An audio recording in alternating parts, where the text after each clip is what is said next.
Jeep Momma's top 5 ways you can help protect our public lands.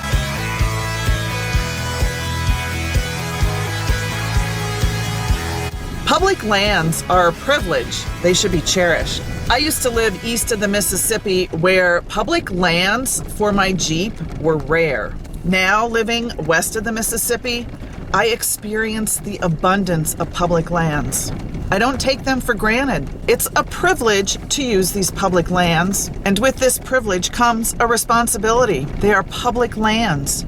We are the public. That means they're our lands, and we need to be good stewards of this land. I'm going to share with you just how you can be a good steward of the land. These public lands are being slowly taken away from us, and you may ask yourself why, or blame the government or land officials. But we need to take a deeper look and find out why. More and more recreational users are using these public lands. There are many recreational users out there who don't use this land responsibly. This means officials are starting to take those trails away and shutting down and limiting our trail use. We all need to do our part, and the first step is education. Starting January 1st this year, Utah now requires operators of off-road vehicles like quads, side-by-sides, highly modified 4x4s, and more to take an off-highway vehicle education course. There is a link in the description below to learn more about this online class.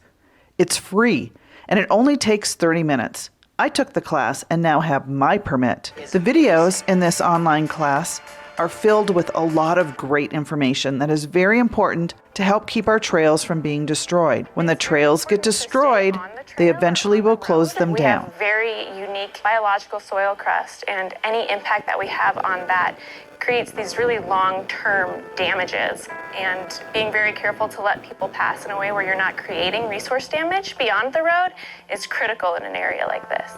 Don't make trails any wider than they already are. Remember that obstacles are part of the fun. Don't widen the trail by going around those obstacles. And avoid high banking. Anytime that we are not driving directly in the middle of the trail, we're creating this phenomenon called high banking. So we're actually digging down where the road goes, and we have high banks on the sides. It really is a huge problem, and it causes permanent damage. Number 2, travel responsibly by using the tread lightly principles. A link to Tread Lightly is in my description below. Travel responsibly by staying on the designated trail, as this will keep from widening the trails. You can do this by following the trail signs, get a map app, or check with the local agency such as the Forestry Department for paper maps. Lean my way a little bit. Yep. There we go. You can start coming passenger a little. Don't go around obstacles, go over them. Going around the trail obstacle widens the trails, and this magnifies the negative impact on the land.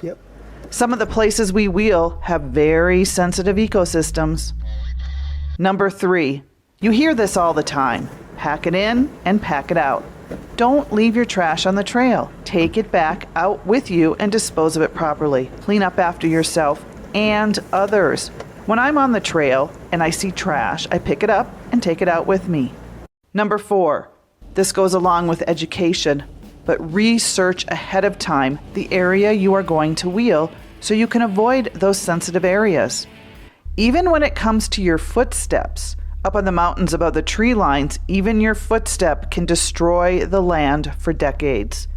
In the deserts of Utah, they have very delicate desert lands.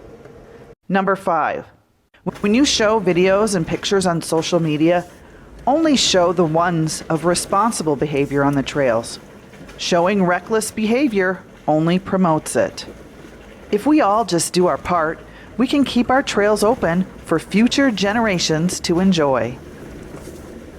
For more Jeep Life with Jeep Momma, head over to my blog at jeepmomma.com.